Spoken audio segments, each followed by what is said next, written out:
We got another dirt bike and it's a Tuttio. Oh,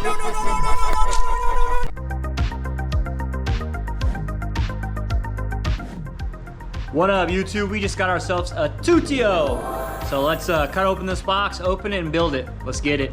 We ordered the bike directly from tuttiosport.com for $13.99. This is all the stuff it came with. Pretty sure I'm missing a front fork cover. It only came with one. It was in that styrofoam packaging. It might be hidden underneath here. The front plate I paid the extra 10 bucks for is right there. It was hidden right there. I don't really read the manuals, but we're just gonna kind of put it together and start with the handlebars and go from there. So I'm gonna try to do a time lapse of exactly what I'm doing. Hopefully I'm doing it right. Let's get it. First thing you're gonna wanna do is get your throttle on the actual handlebars. Once it's on the handlebars, you can kind of get everything finger tight, working your way on the headset, then working your way to the brake levers, getting everything nice and finger tight. All right, so I just took out this little plastic piece out of this brake lever. I guess you cannot forget to take this out. If you don't take this out, it's gonna be a pain in the butt trying to put that front wheel on, so just remember this guy is in here, take it out. All right, take your small Allen key.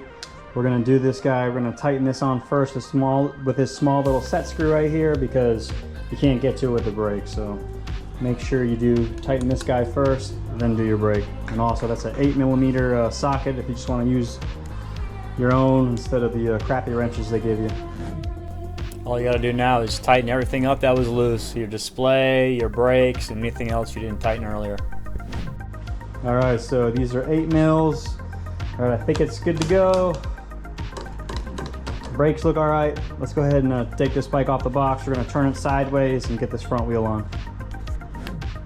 All right, so the foam the bike was sitting in is now our rest.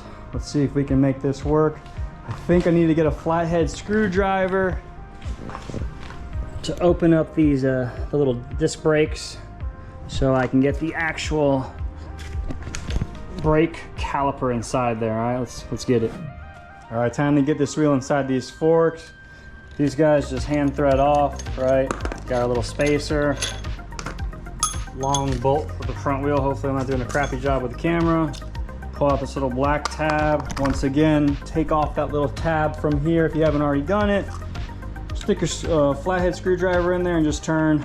Should have plenty of space. I think I might have to shim this up a little bit higher. I don't think this front wheel is gonna fit in there. I ended up throwing this thing on a cooler because I'm by myself. This is a pain in the butt to try to line this thing up, but sorry, it's on this box. But it's free spinning. And yeah, mission accomplished, it's on there. I honestly don't know what the next step is. I'm gonna try to turn this key and see if this battery's on. All right, let's see. Highly doubt they ship this thing with it on. Probably gotta turn it on. No, definitely not on. All right, I think there's a little wheel in the back. Let's take it off, go from there. All right, I'm spinning this little wheel, came off. This thing just kind of unplugs. All right, here is the wire. Taking the key out, make sure I don't get shocked. I don't know which way. Battery plug, I don't know if you can see. I don't know what that is. That must be the charger or something, I don't know. Maybe it's supposed to go this way. They're right and wrong way. Let's see where the pins are. All right, so pins are on the bottom. Dang, you gotta have this thing kind of cockeye and bent like this going in. All right. All right, we're in. All right, it's kind of, you can see it's kind of a sharp angle on this wire. It sticks out. I don't know if it's supposed to be against that thing. I don't know, I'm gonna leave it. I'm gonna leave this thing outside like this. I don't know if that's normal or what. All right, let's put this key in and see if it came charged or what exactly. Ready? Yes. I don't know what it says. It says full battery 00. All right, let's get it. I don't really know what's left. I gotta cut the zip ties off. This comes off. Bike does have power. I got this off my E-Ride Pro SS. I'm gonna put that on there instead of the cheap plastic stuff. Put it on the handlebar pad. Front shock dust covers. I only got 1 out of 2, and maybe the little front plate, and then this thing is gonna rip. Let's get it. Oh, foot pegs, and I think I'm done.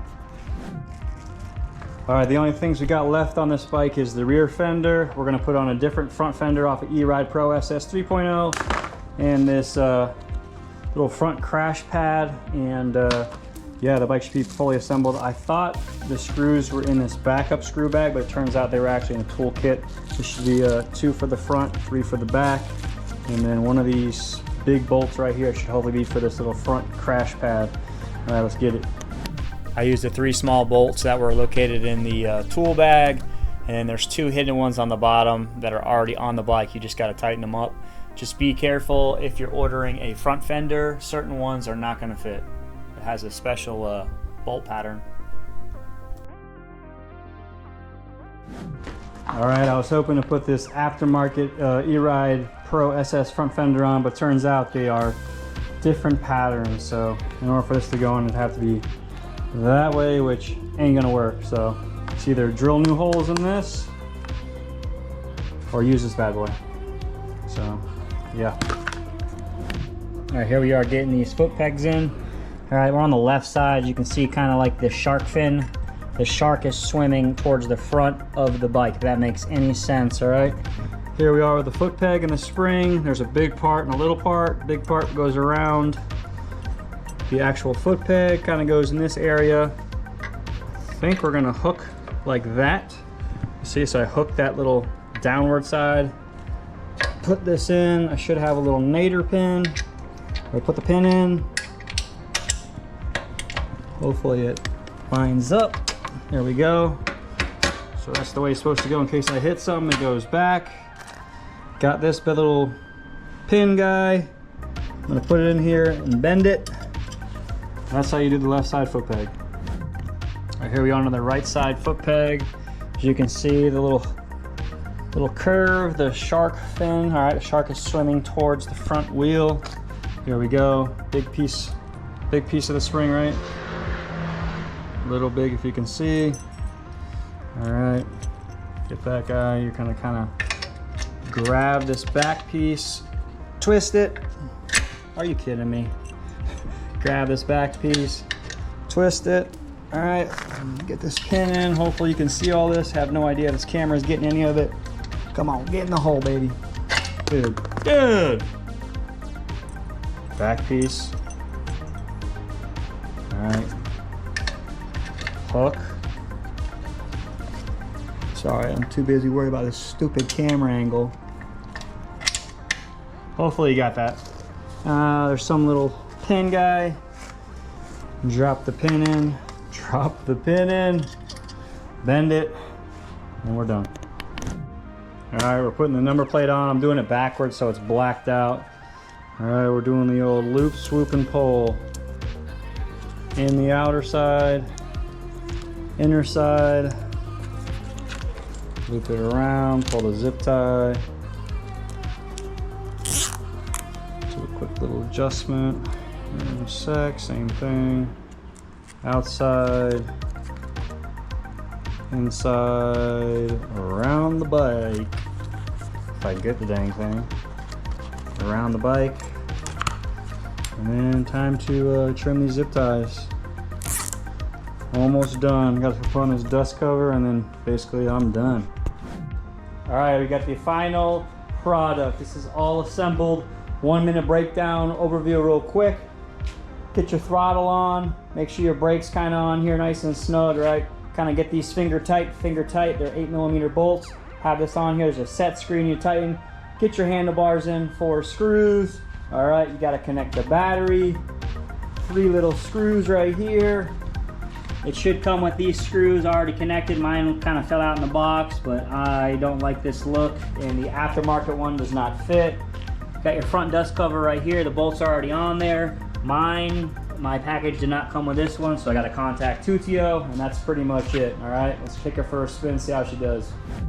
All right, into the first impressions. All right, we are in eco mode. I think it has 3 modes. Let's see how it goes. Oh yeah, there's barely any pickup on this. Hopefully no screws fall out.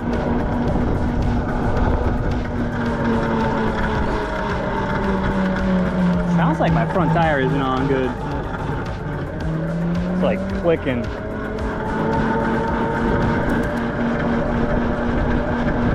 All right, so it says we're doing 13.5 miles an hour in the, oh, there's the brakes. Not too bad. Let me make sure this front wheel's on.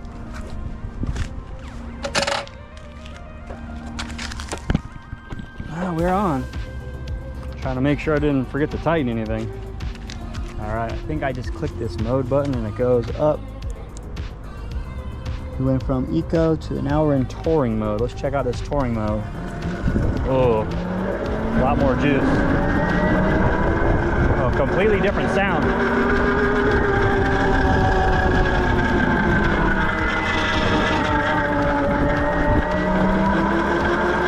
Kind of like a clicky noise.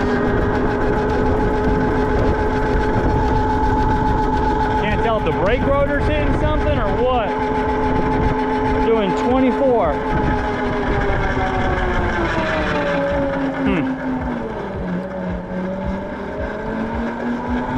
Brakes are decent. It could definitely be a lot better. I'm trying to figure out what that noise is. All right. Just whip it around, put it in whatever the top mode is.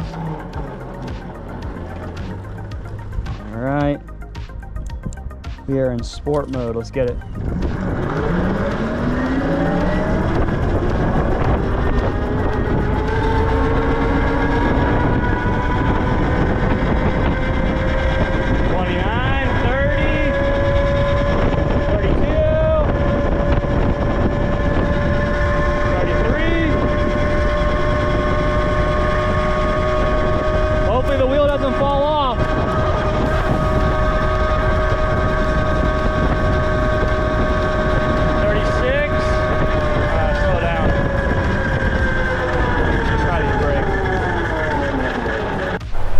Alright, let's go over the specs of this bike. This is the Tuttio Soleil 01, coming in at $1,400. Right now, currently, it's probably the best budget bike that you can get. Yeah, I know it's gone up a couple $100, but it still packs quite a punch. Alright, start off with the battery and the motor. This is a 48 volt, 21 amp hour battery, alright, and a 2,000 watt motor.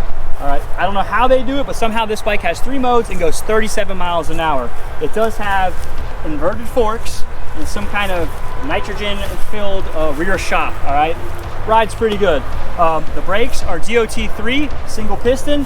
They're not the world's best brakes, but they're definitely better than the hydraulic, mechanical, cheapy mountain bike style brakes. The main selling point on this bike is this far driver controller.